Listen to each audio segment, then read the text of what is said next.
Welcome back, everyone, to episode 9 of the BruWings and Things podcast. I'm your host, Caylee, and I'm joined alongside the usual Alex and Cameron. I'm so sorry I was not here for episode 8. I was getting lit in Vegas. I went to UFC 269 and I saw 2 Golden Knights games. And I got to take the stage here and say, I'm sorry for making fun of the Golden Knights in the past and like calling them extra and corny and everything, because those games were unlike anything I've ever experienced at a sporting event. It is literally a show. They have a club slash rave like type of thing in the second intermission. That place is so loud. The sound system's bumping. There's so many theatrics going on. And while like OG hockey fans might roast that, it's what makes them stand out, because if you're going to have a team in Vegas and make it boring, then that's just failure. So I just had to say shout out to the Golden Knights for the experience, because it was unreal. And if you haven't been to a game in Vegas yet, you have to go. But Cam, Alex, how are you guys doing today? Good. I see that you won your house back, which is nice, from the people in Vegas. I heard you lost it, but I'm glad you got it back. Yeah, you've paid back all your Yes. debts. Yeah. Yes, I'm back with a home. I'm no longer homeless, and Yeah. I got Nala back from the shelter. So Okay, good. Good. So, we don't have many fun things to talk about today, unfortunately. Uh, unless you live under a rock, you know that COVID is ravaging the league once again. There are several teams in COVID protocol. Just when we thought we were going to have fans back in the stands and a full season with no interruptions, we are going back to the way it was. The Bell Center, I know that there's no fans there as of right now. Uh, Several teams have several players out with COVID. Lots of teams are postponed through the holiday break, which is December 26th, is hopefully the start date again once everyone is confirmed to be feeling okay. So we know our Bruins, me and Cam, our Bruins have been shut down for a little bit and struggling without their star players, and they just announced today that the Detroit Red Wings, Alex's boys, will also be shutting down. But your boy Larkin got a hattie in last night before this little break. Yep. Yeah, he did. That was his first career hat trick. And noteworthy enough is that it was the first game that he's played without Jeff Blashill being the head coach. So numbers don't lie. Were you excited? Did you scream? I'll be honest, I didn't see the third goal. I was watching the game and I saw the first two, and I saw Tyler Bertuzzi's first goal. And then I went like to get a drink or something like that, and I came back and he scored the his third goal, and I was like, well, that's fun. Glad I missed that. Maybe you should just go get drinks when players have 2 goals all the Apparently, time. yeah, apparently that's the key. Numbers don't lie. Yeah. Are you like someone that yells at the TV when you watch? Like I cannot picture you yelling. Like maybe at games if you have a couple of drinks, but I Oh. cannot picture you yelling at your TV. Oh, I know let's he not talk does. let's not talk about in person. Yeah. But no, sitting in front of the TV, I don't yell. I will say that like have been times, especially this season, because this is the first season that I've felt like very confident watching the Red Wings, that like we've got good skill players who are going to make good skill plays on a regular basis, and that helps having like Raymond and Sider on the team. But they will do things that are just so different from the Red Wings of the past like 5 years. They'll make such high skilled plays that'll result in goals that I will just sit there laughing hysterically, because I have not seen that for the past 5 years. So it's so foreign to me that I'll just be crying laughing because it's so fun to watch. Finally, we have a Aw, team that's fun to watch. So yeah. Alex is smiling. And the Lions won today too. What is going on? Like Alex, I'm envious of your sports life right now. Yeah, listen, it's that time of the year where the Lions were mathematically eliminated from the playoffs, so they're gonna win out. Like it happens every year. So nothing's new. They're ruining their tank. Incredible. Well, back to our COVID situation here. It was also just announced that no teams will be traveling over the border as of right now either. So no American teams going to Canada and vice versa. But not that I have to do this, but I really want to put it into perspective regarding how severe this is right now. So these are the teams that are in COVID protocol and COVID lockdown right now and their players. I'm going to go through it quickly, but for the Bruins, we have Brad Marchand, Craig Smith, Patrice Bergeron, Anton Bleed, Trent Frederick, and Jeremy Swayman. For the Calgary Flames, we have Lindholm, I'm not going to say their whole names because this will take forever. Lindholm, Mangiapane, Richardson, Ruzicka, Tanev, Zadorov, Lucic, Monahan, Hannafin, Goudreau, Anderson, Froze. I don't know who that is. Goodbranson, Lewis, Markstrom, Pitlick, Dube, Kylington, Backlund. For the Carolina Hurricanes. Sorry. Bingo. Yeah, you hit all my numbers. Oh my god. That's how many there are. That was such a dad joke. Yeah, I approve. Dads approve. So for the Carolina Hurricanes, we have Aho, Jarvis, Stahl, Svechnikov, Cole, Lorentz. For the Avalanche, we have Taves, Burakovsky, Comfer, Kemper, Makar. For the Red Wings, we have Fabry and is it Rasmussen? Yeah, and they actually just added more like yesterday and today. That list isn't fully updated, so there's even more. Oh, awesome. I thought this was updated, but I guess this just, again, puts it into perspective as to how severe this is. For the Oilers, we have McLeod, Shore, Nugent Hopkins. For the Panthers, we have Lomberg, Bennett, Gudis, Montour, Verhage, Ekblad, and Vetrano. For the Los Angeles Kings, we have Doughty. For the Canadiens, we have Lehkonen. For the Predators, we have Granlund, Johansson, Luff, McCarron, Tomasino, and Harper. For the Islanders, we have Barzell, who is reported missing. I hope he returns soon. Hopefully they can find him. For the Flyers, we have Frost. For the Maple Leafs, we have Kerfoot, Tavares, Betza, and Simmons. For the Canucks, we have Shen, Lamigo, Hunt, Poolman, and Myers. And for the Capitals, we have Backstrom. So I wanted to read all that just to put into perspective as just to show how we are going into the abyss with this. And we are turning back into the bubble style type thing we had going on last year. So Cam, I'm going to go to you. Do you think the league should like suspend until further notice, or what do you think they need to do at this point? Or do you think they should just continue after the holiday break? Well, we all know that, 2 weeks and by Easter we'll be fine. So just 2 week, just a 2 week little break should fix everything, right? That's how easy it is. That's what I've heard. Yeah, I don't know. I think we're just gonna have to play it by ear. I think you're gonna have to suspend, the play for at least, I would say until after New Year's, and then see what happens. If another outbreak happens where, players start dropping like flies, out of the lineup, then you're gonna have to suspend it for more than 2 weeks again, or you're gonna have to suspend it for a month, or just suspend the season. Just cancel the season. I don't know. Or just start playoffs in a bubble like you did last year. You already know how to do it. So, I don't know. It's kind of one of those things where it's like, it just sucks. Alex, how about you? There's no good answer here. Yeah. A lot of the teams are already, like you said, suspending play through the end of this holiday break. Yeah, suspending them through the new year might be a good thing. I have tickets to the Capitals and Red Wings game on New Year's Eve, and that would suck not being able to go, but it would suck even worse if we ended up canceling the season or having like a 3-month break or a 4-month break because we couldn't get this under control. They've updated their protocols to be more or less what they were last year as far as the no contact and staying in their hotels and stuff like that.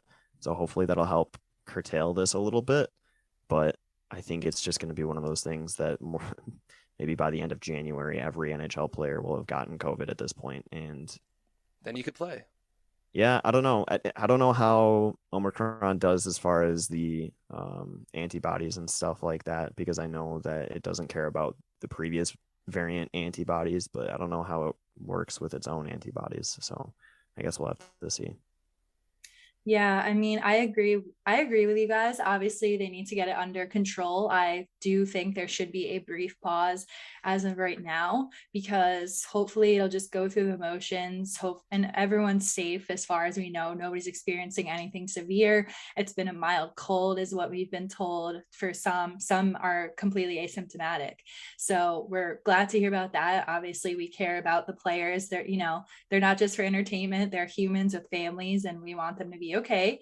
And we don't want them to spread anything to any other players and their families. And it's a snowball effect. It's a domino effect. We've been dealing with this for almost 2 years now, so we know how it happens.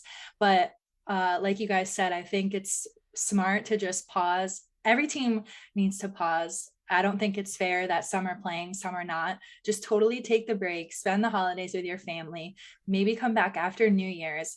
The Olympics, just forget it at this point. It's already too dangerous to travel.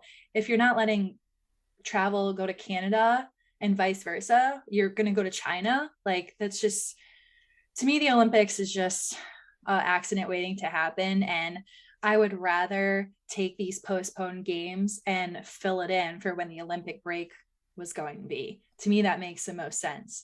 So as much as we want the Olympics, the jerseys are trash anyways. So it's, right. I don't know what they're going to do with them. Maybe they're going to burn them and toss them, which should be done anyways. What is it? Ship it to like Africa and like give them like to the, like they do with the, the losing Super Bowl. The Super Bowl. Yeah. The losing World Series merch.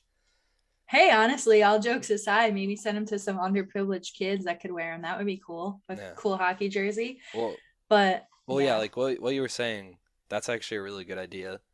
I think the NHL probably already has that planned out where they're like, yeah, we're not going to the Olympics. Like the Bruins have had what, like almost like the next 5 or 6 games postponed.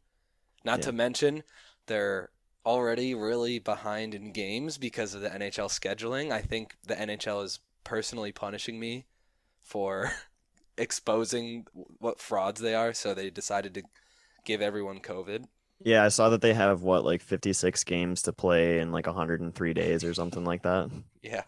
It's like less than it's like 2 games, 3 nights, 2 games and 3 nights, 2 games and 3 nights. Pretty much. So yeah. I think there's literally no way they go to the Olympics. And it's I know like 12 days of Christmas. Yeah. Like, what is it? 3 games and 4 nights. Yeah. That's another YouTube video we have to show you, Alex. Oh, I've seen that one. Oh, okay. 3 COVID variants. Yeah. We should have made a 12 days of Christmas song for this. I don't know 12 days of COVID NHL. Oh God. Sorry, Cam. Keep going. I got sidetracked. What was I saying?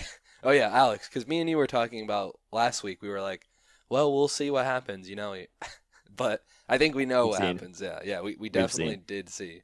And since that happened, I think like 4 teams have postponed games like indefinitely through the break, and then you've got like 90 players have been added to the COVID protection list, and it's just going to keep going up.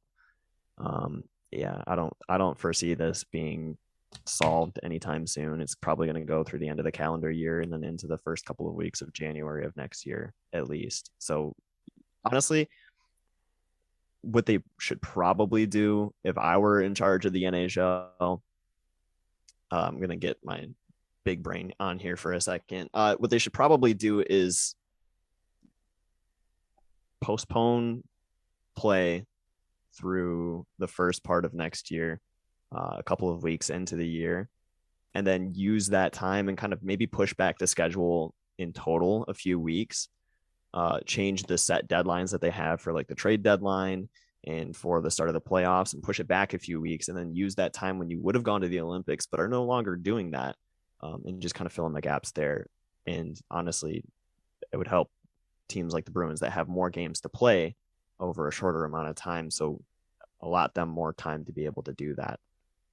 That's a good idea.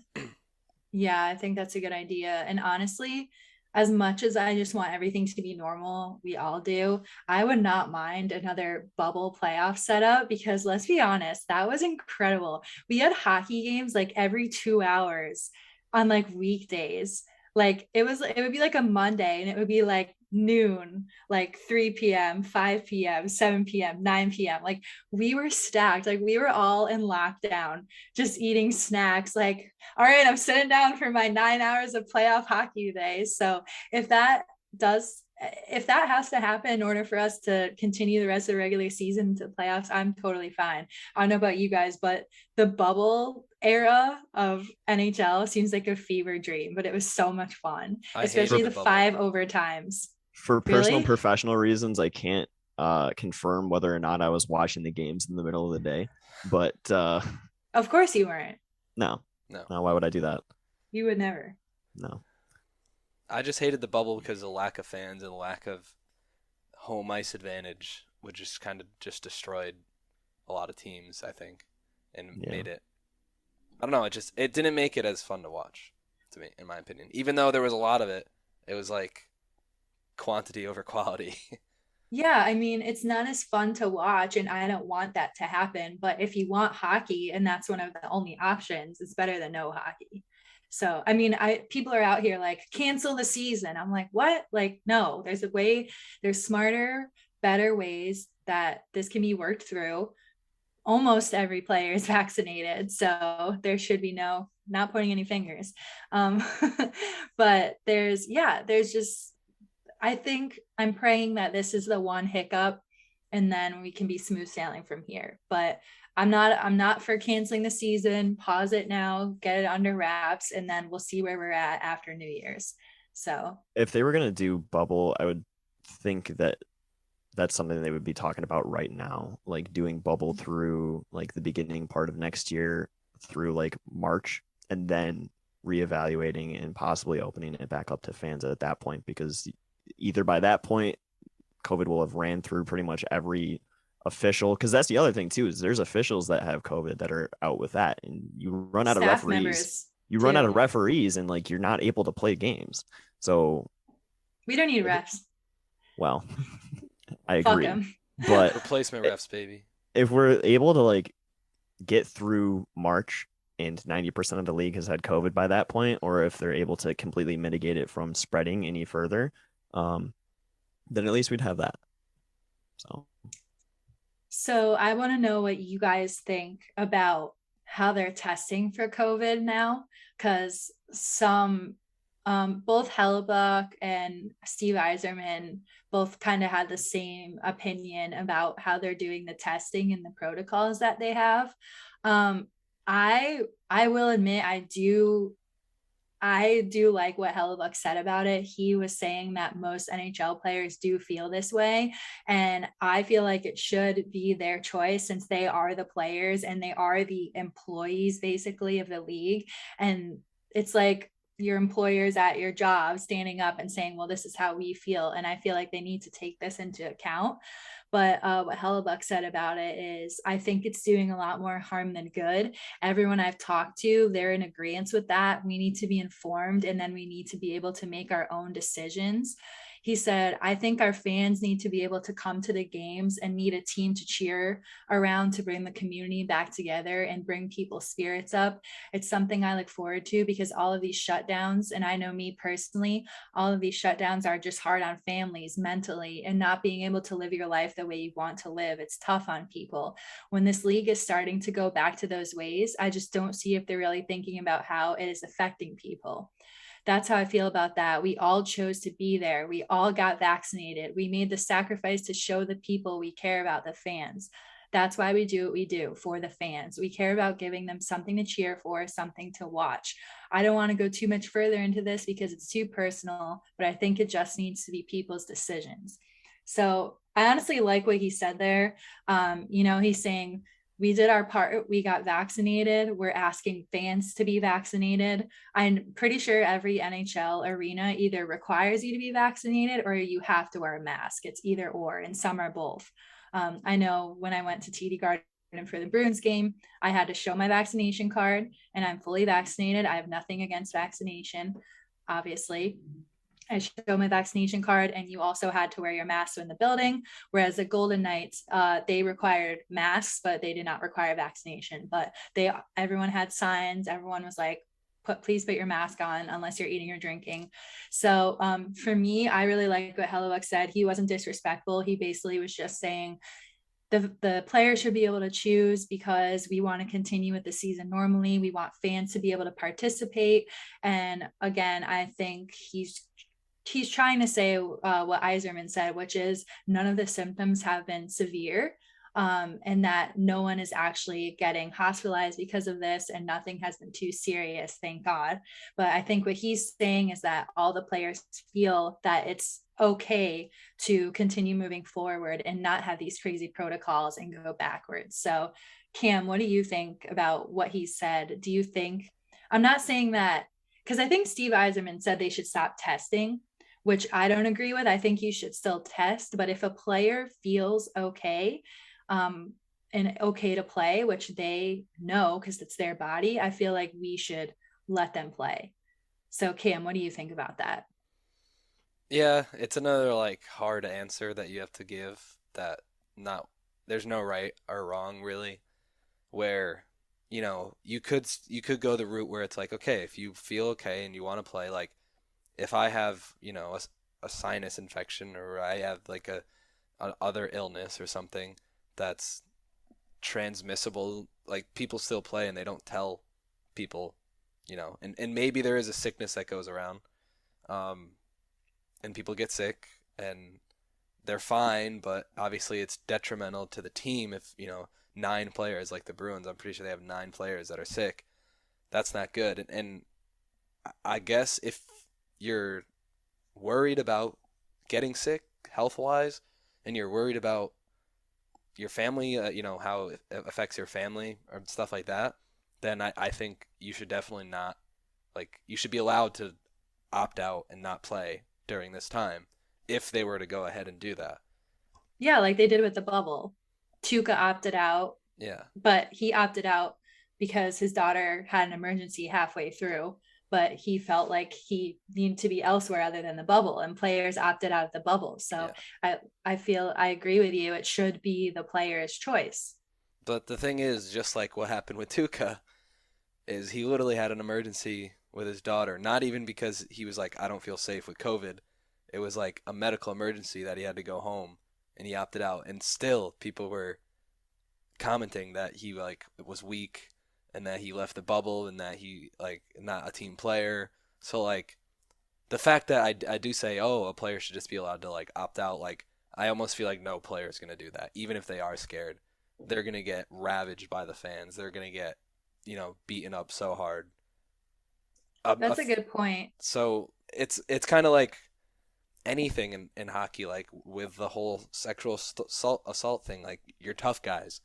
You're supposed to be tough. You're not supposed to be scared of a cold or whatever. You're not supposed to be scared of the sickness, and you're just gonna play through it. Like, so I don't know. It's hard. Like, I know every player probably wants to play through it, but maybe it's not the best idea.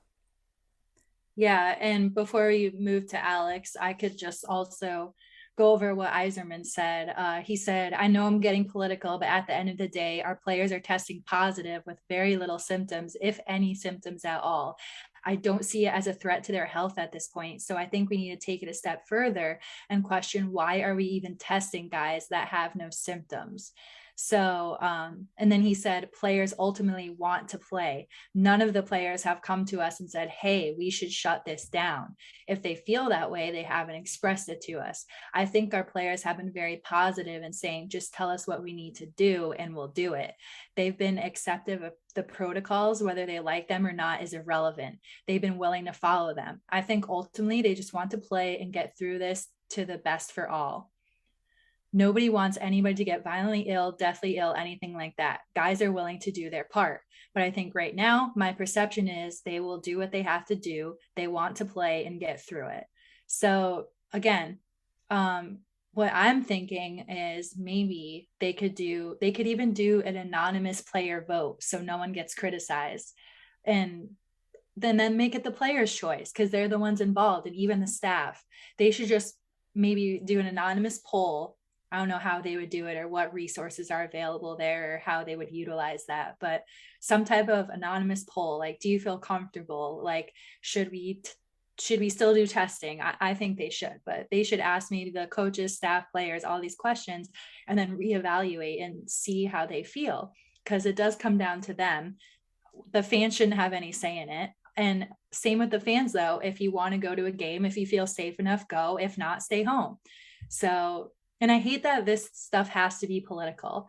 Like, it's health. Like, there shouldn't be a Democrat or Republican side to this. It should be, okay, what's best for health? What makes the most sense? And we'll do that. So, Alex, what do you think about the protocols? Obviously, you're a Red Wings fan. So what do you think about what Yzerman said, what Hellebuck said? Do you think any of it is logical, or do you think they sound like idiots? I think that people who are in charge of NHL stuff should not have opinions about health related issues as far as how to manage them when they're not actively looking at the numbers that mean something. Let's talk about transmissibility of this variant.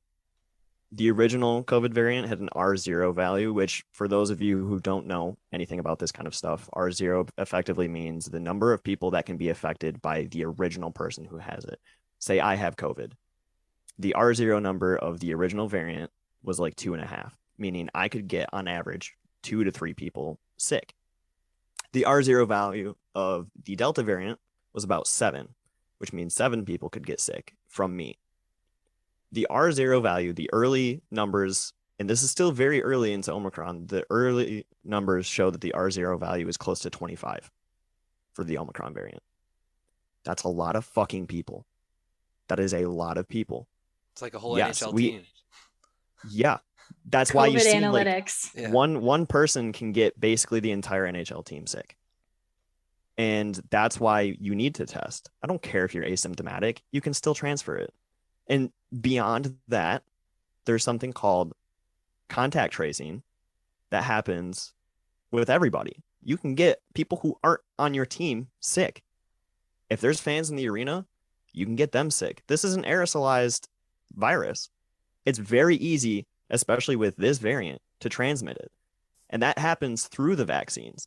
That happens through the booster. It happens through the antibodies that you have from previous variants.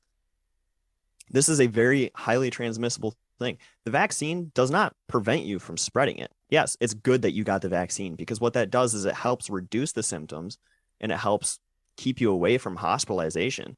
But there are people who are immunocompromised that got the vaccine, but if they still get it, they still might go to the hospital.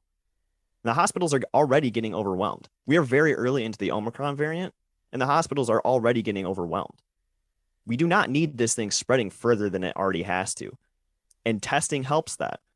Beyond even all of this, there's studies that need to be done about this. We are in an age of modern science where we can learn a lot very quickly if we have the data. We need the testing in order to gather this data. So beyond even just letting people know who has it, this is information that's highly valuable to everybody, because this may be information that we can use to help predict what the next variant is going to look like. We may be able to track it better. We may be able to prevent it better. This is data that's important. Simply ignoring it and saying, well, if you're asymptomatic, you shouldn't test. That's stupid. That's very stupid. If you've been in contact with somebody with COVID, you should get tested. And this goes for everybody, not just NHL players. If you think that you've been around somebody that's tested positive, get a test. What's the worst that happens? You have to stay inside for a few days? Who cares? This is important stuff. Ask Marco Rossi. Ask Josh Archibald how they feel about COVID. They're not playing now. They've got myocarditis. They have heart disease. They're healthy people. They're NHL players. They're young, healthy people who got heart problems because of something that's easily avoidable. So there's my rant. It's stupid that people who are in positions of power but don't know anything about how any of the science behind it works feel as though they're entitled to an opinion. Not everybody needs to have an opinion about something. Shut the fuck up. You don't need to say anything. Yeah, it's like I agree with you, like, about the testing. Like, I think that's stupid because, like you said, it's data. It's like, if you this is the best example I could think of, but it's like people have STDs and they don't have symptoms. But if if you've been messing around and you haven't been taking the protective measures and you're just like, oh, I'll never get tested, then you might transmit it to other people and you're putting yourself and others in danger because it doesn't always have symptoms. So that's honestly a good comparison between COVID and like an STD is you don't tell people, oh, well, if you are asymptomatic, don't get tested for STDs. No, if you think you've been in contact with someone that has one, you need to get tested. So I totally disagree with Yzerman about not testing. I think that's so stupid. I feel like everyone needs to be, like you said, whether you're an NHL player or not. But no, I do agree with you. There is a lot of science behind it. And I hate when people are like, oh, I'm going to do my own research, which basically means you're going to find the narrative that you believe in and run with it.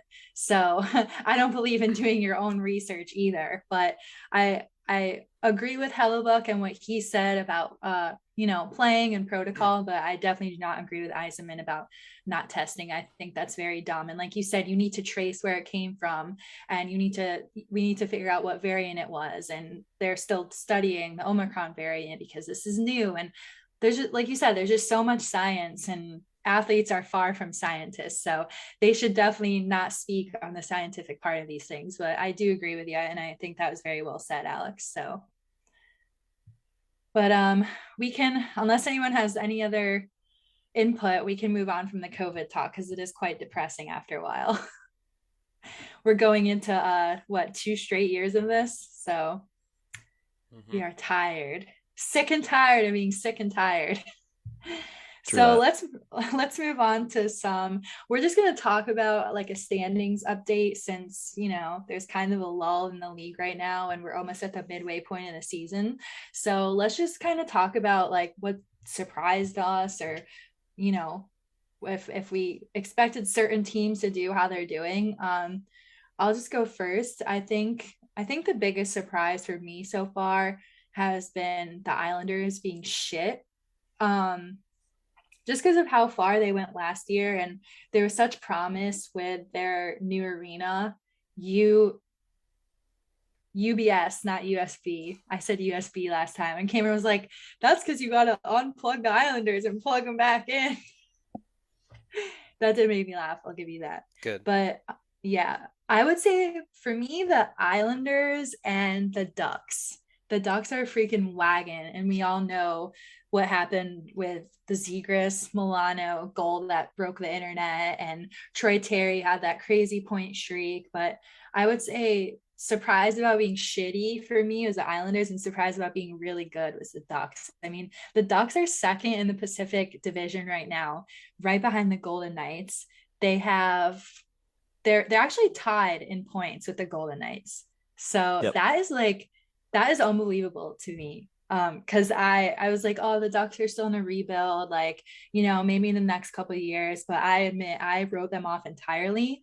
And they have 17 wins, 9 losses. VGK has 20 wins, 11 losses. So VGK has lost even more than the Ducks have, which is just crazy. And VGK, I knew they were going to slump because they had all those injuries and now they're coming back and they are surging right now and wait until they get Eichel, which hopefully I will be so pissed if the NHL is paused or if something bad happens before we can see Eichel suit up for VGK. And I'm also very salty that he won't be in the Olympics, but we're doing our best with the COVID issues. But yeah, those 2 teams, the Ducks and the Islanders, really surprised me, but for different reasons. But Alex, how about you? What do you think of the standings right now?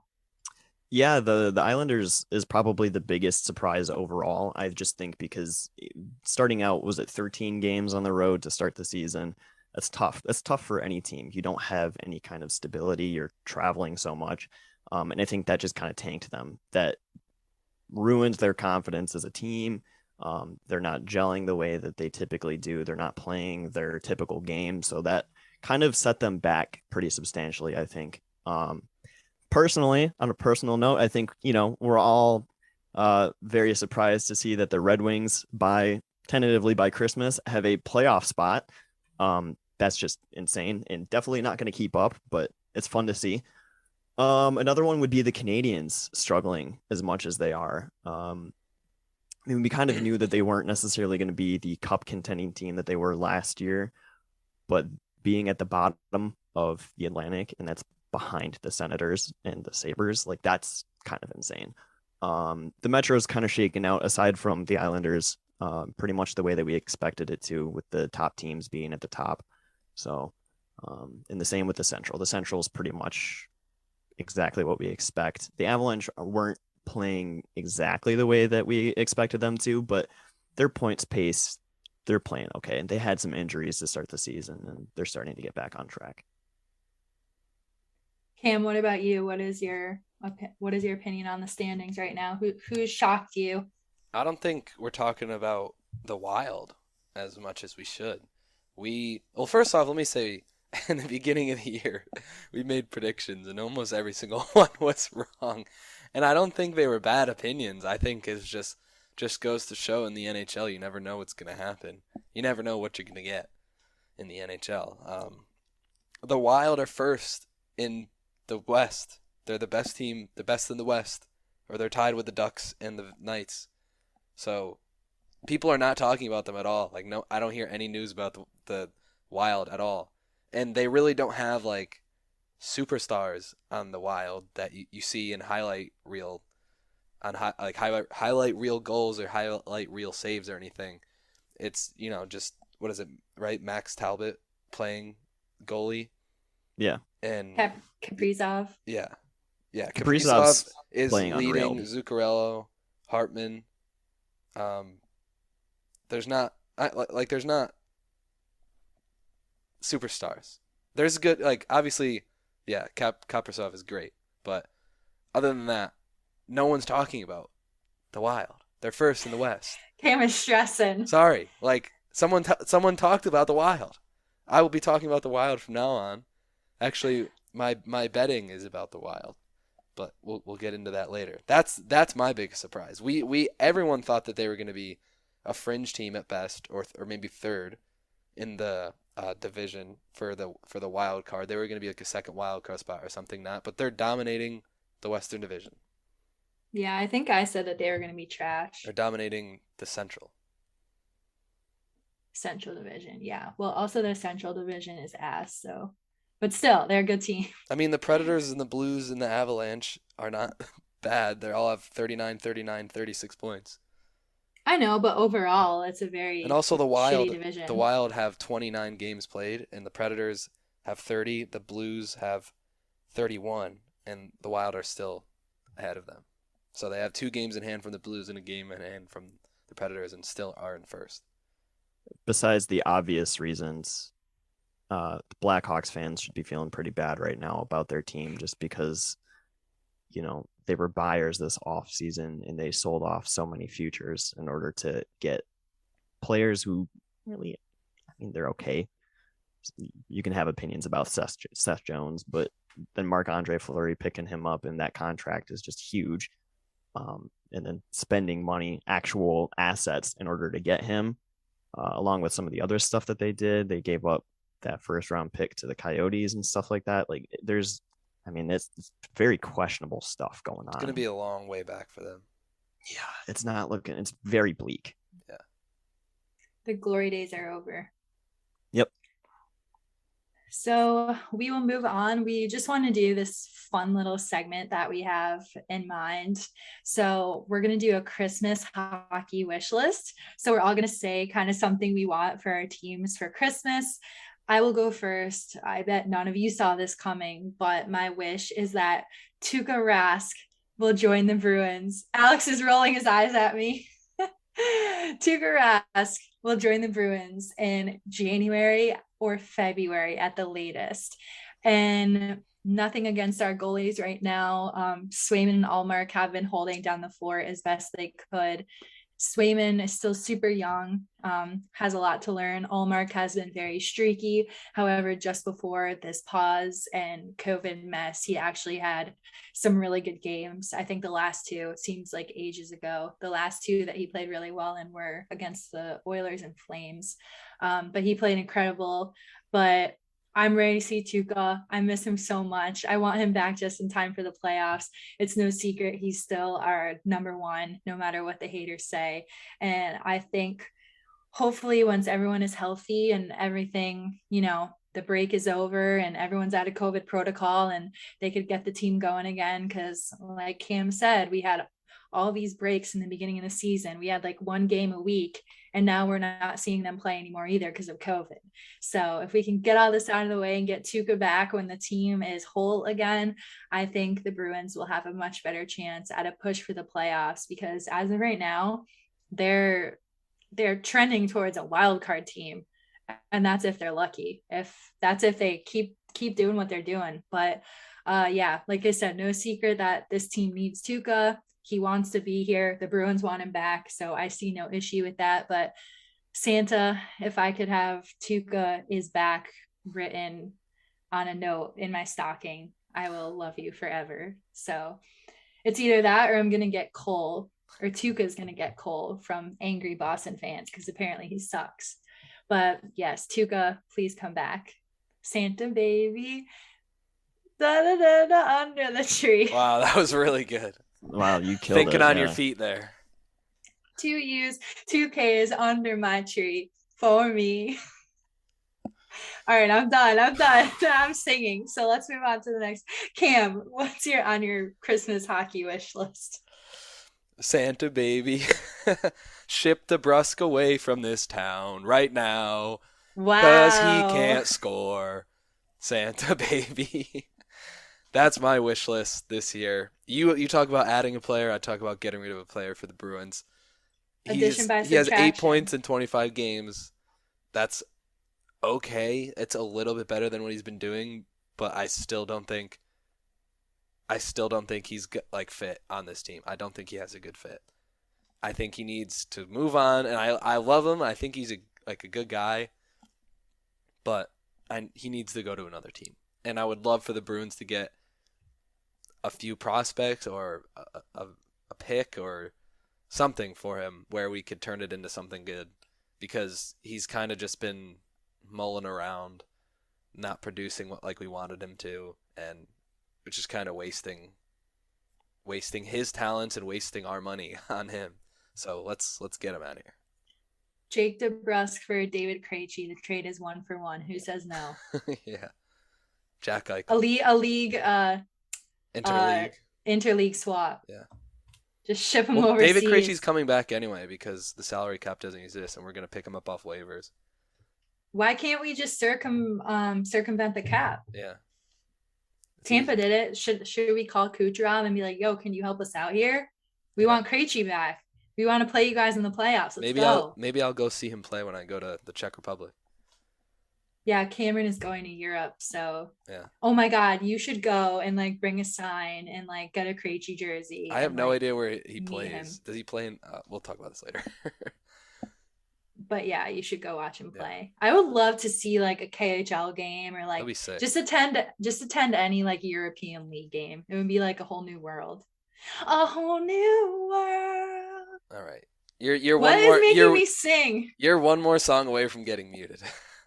Yeah, I forgot I'm not the host of this. Cameron actually is. So I'm just gonna mute myself and Alex can tell us what he wants for Christmas. Good idea. I'm looking for a healthy Red Wings team, because over the past few years, they've always been the top 3 or top 5 in terms of number of player games lost per season. They are a very unhealthy team, and I don't know why. I don't know what ends up happening to them. Sometimes it's things that are out of their control, like Larkin getting cross-checked in the neck. Sometimes I think it's just conditioning issues, but I want them to be just a healthy team. I don't care if they start underperforming a little bit or if they are playing like a playoff team. I don't care. I don't really care how this season turns out. I just want them to be healthy, because that gives Seider and Raymond an opportunity to fist fight each other for the Calder. It gives them an opportunity to show what they can actually do as soon as they start getting better players and getting healthier and remaining healthy throughout the season. Getting Jacob Vrana back will be super helpful for them. So I just want them to be healthy. I want it to be very quiet on LTIR for the Red Wings throughout the rest of the year. once we get past the COVID stuff. All right. That's a cop That's out. that's asking way too much, Alex. Sorry. No, Pick something else. that's Dear Santa, all I want is my parents to be happy and All be right. healthy together. Yeah. No, No, I want a bike. no. I want a bike. You want a hot take then? Yes. Alex is just being. I want Go Raymond ahead. to finish the season with 85 points. There you go. That's a real wish. Cameron wants you to shoot for the stars. This isn't Disney Channel. He's on pace for 76 or something like that. I did see on the stream the other day, the Bally Sports Detroit or whatever was talking about the last player player points through their first 30 games in the NHL, and honestly Stu Yzerman was the only one who was anywhere near him, and he had like 30 points through 30 games, and Raymond's got 27. So listen, I'm not saying anything. Numbers don't lie. Well, I thought your wish was very wholesome for health and happiness and goodwill towards all. Well, I don't care about anybody else. I just want the Red Wings to be healthy. Okay, All goodwill right, toward you're men. selfish. I want an official Red Ryder carbine action 200 shot Ranger model air rifle. Yeah. Did you please tell me Nobody said it. you don't know that off the top of your head? I don't. I looked it up, and nobody followed up with the famous Oh, freaking you'll line. shoot your eye Well, out. you'll shoot your eye out, but yeah, Sorry. that's fine. God, tough crowd. You're both fucking banished as my co-host. That's It's fine. Christmas time. Come on, get it together. All right. Anyways, I hope Santa brings you all what you want. So Thank we you. will move. We will move on to our segments. I do have a history segment today. Well, it wasn't today in NHL history, but it was this week. So on December 17th, 2 days ago, 2018, Colby Cave scored his first career NHL goal with the Boston Bruins. It was with 26 seconds left in the second period and a 4-0 shutout of the Montreal Canadiens. So as you all know, Colby Cave did pass away due to a brain aneurysm. He was only 26 years old.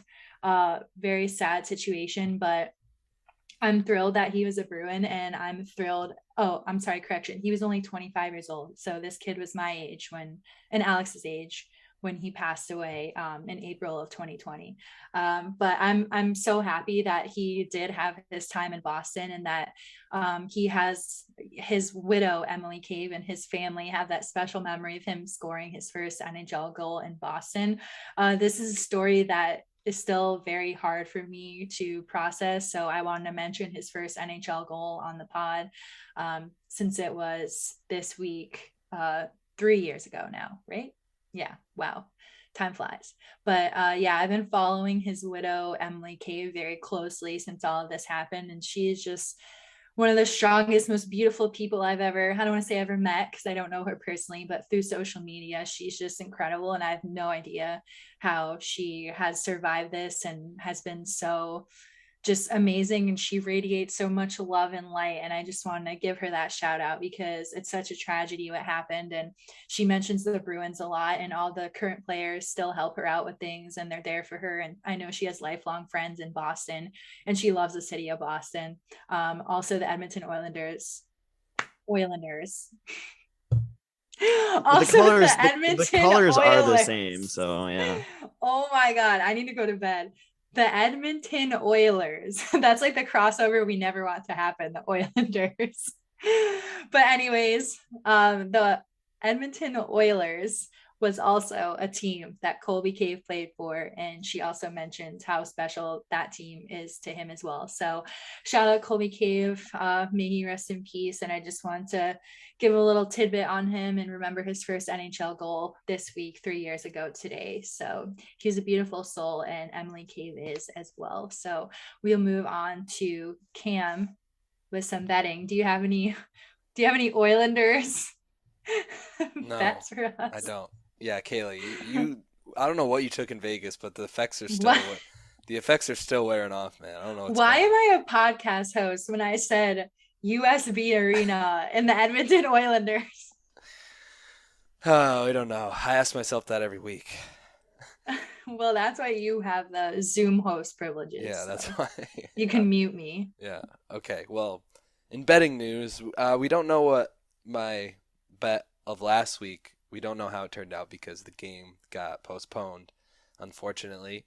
But this week there is hopefully will not be a postponement of this game, which is the Minnesota Wild and the Dallas Stars are playing tomorrow, and the Dallas Stars are a favorite. They're a minus 115 favorite. The Wild are minus 105, which is not that much of a favorite. But the Stars are a one, and they have the minus 1.5 favorite as well for the puck line, and they're a money line favorite. I don't understand that at all. I don't know what Vegas is smoking. I don't know something. I guess whatever Caylee had, that these guys had too.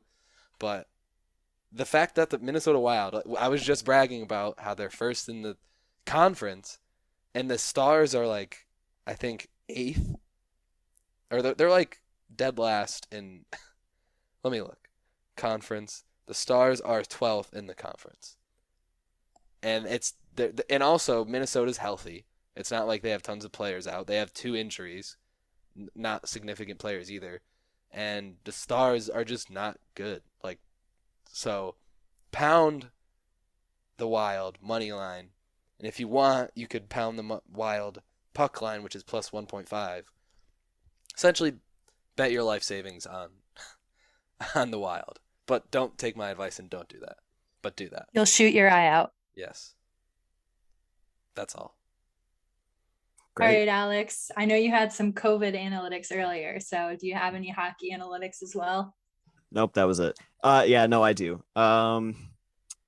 Well, first I would like to mention if there's a realignment of divisions, again, which there won't be, but let's just pretend like there is right now. Montreal fans, hey, you're only 13 points out of a playoff spot in the North Division. Unfortunately, you're like 45 points out of a playoff anywhere else. Let's actually talk about something that's kind of fun. So JFresh actually ran a poll talking about the most annoying NHL fan bases, and congratulations to the Toronto Maple Leafs. You are far and away the most annoying fan base in the NHL. And not only just by other people, but by your own metrics, you're apparently one of the most annoying. So you guys are self-deprecating, I guess. Some other notable teams up there would be Montreal, Boston, Edmonton, and the Islanders. So the Oilanders are right up there at 4 and 5. Yeah. Man, other than that, I guess let's talk about some individual players that are not doing too hot. Kevin Fiala, Jason Zucker, Blake Wheeler, all of these guys are scoring a lot fewer goals than what they should be. Nick Ritchie is still struggling on the Leafs. I know we talked about him briefly a couple weeks ago. Players that are still doing really well, obviously Leon Draisaitl is scoring at an insane clip. I think he's still on pace for like 70-something goals this season, which I would love to see. That just is incredible. 50 is usually like the mark for the guys that are going to win the Rocket Richard any given year. The fact that in 2021 he's on pace for 20 goals over that mark is just absolutely insane. Andrew Mangiapane, although if we're going to talk about the Flames players, we should note that they also haven't played games in like 4 games, like 2 weeks now almost. So just a tentative one there. And then Troy Terry, obviously. And Cale Makar is still on pace for like 45 goals as a defenseman, which is just disgusting. Jack Campbell, Igor Shesterkin, Jonathan Quick has moved his way up into the goalie conversation as far as goalies that are playing absolutely out of their mind right now, which is always good to see. He was one of those goalies that I always really, really liked watching back in like the early 2010s when he was just absolutely dominant. Connecticut, baby. Is he from Connecticut? Mm-hmm. Hamden, Connecticut. There you go. Spencer Knight not playing too great, and I don't actually know if this is right or not, but didn't he just get sent down? He did get sent to the AHL, and he is also from Connecticut. Yeah, Well, baby. Well, we know one goalie who's performing slightly better than the other. Spencer Knight got sent down to the AHL then. So he was having a less than stellar season so far this year, struggling a little bit. So it's good that Bobrovsky is actually playing back up to the level that we expect him to play at. Otherwise, Florida might be in trouble. Philip Grubauer still is just basically a shooter tutor at this point because it's a struggle. And that's pretty much all I have for this week. Thank you, Alex. But that J Fresh thread about like the worst fans and like who's the most annoying and stuff was hilarious. You guys should definitely check that out if you haven't on J Fresh's Twitter. He did a poll. I think he said like 4,500 fans responded to it about like who's the most annoying, and I think he said, so yeah, who has the most annoying fan base, which like Alex said, it was the Leafs and then the Habs and then the Bruins, and the Leafs came in first for like every bad poll question. Like most delusional was the Leafs. The Leafs are also voted most prone to having a complete meltdown over nothing. And then my favorite was the most annoying fan bases are the Hurricanes, Golden Knights, and Oilers. So I thought that was funny too. But for me, I would have to say probably Hurricanes, Golden Knights, and Islanders, not Oilanders. But I don't know why the Oilers are up there. Maybe it's because we don't know their fans that well being in America, but I don't know why Oilers made the cut on there for the top three. But I'm a little surprised by that. My guess would be just because they can't shut up about McDavid, which, well, let's be completely fair here. If your team had McDavid, you wouldn't shut up about him either. I don't shut up about Patrice Bergeron or Tuukka Rask. I could attest to Oilers fans being really annoying. I have a friend who's an Oilers fan, and actually I have two friends who are Oilers fans, and they're both extremely annoying. So, all right, so we have some evidence. Well, that is all we have for you guys today. I do have a couple announcements. So next week we are having a quote Christmas special, even though it'll be after Christmas. It will be on our regular Monday. It'll be on Monday the 27th. So you're listening to this now, most likely on Monday the 20th, but next week on Monday, December 27th, we are having a very special episode come out. It is with a special guest that we got to interview this week. You will not want to miss this. Trust me, it was incredible. It's someone very cool. So yeah, please stay tuned to that. And then we all will be breaking for the holidays. So we will not have an episode coming out on that Monday, January 3rd. Cameron is going to Europe. So who knows what he'll be doing or how he'll feel after that. But yeah, so we're just going to take kind of a little holiday break to be with our family over the holidays and the New Year. So look out for that very extra special Christmas special episode. That's what I'm calling it. Extravaganza on Monday, December 27th. And then again, after that, the week after, we will not be having an episode. So I will tweet out the reminder so you all can tune in to next week's special guest. But other than that, we hope everyone has happy holidays, Merry Christmas, Happy New Year, stay safe, have fun with your families, eat lots of food, happy and Kwanzaa. Cam and Alex, happy Kwanzaa, happy Hanukkah, happy Boxing Day for the rest of us. Yeah. So everyone enjoy, and Cameron and Alex, thank you so much for being here with me as always. All right. Thank you. See ya.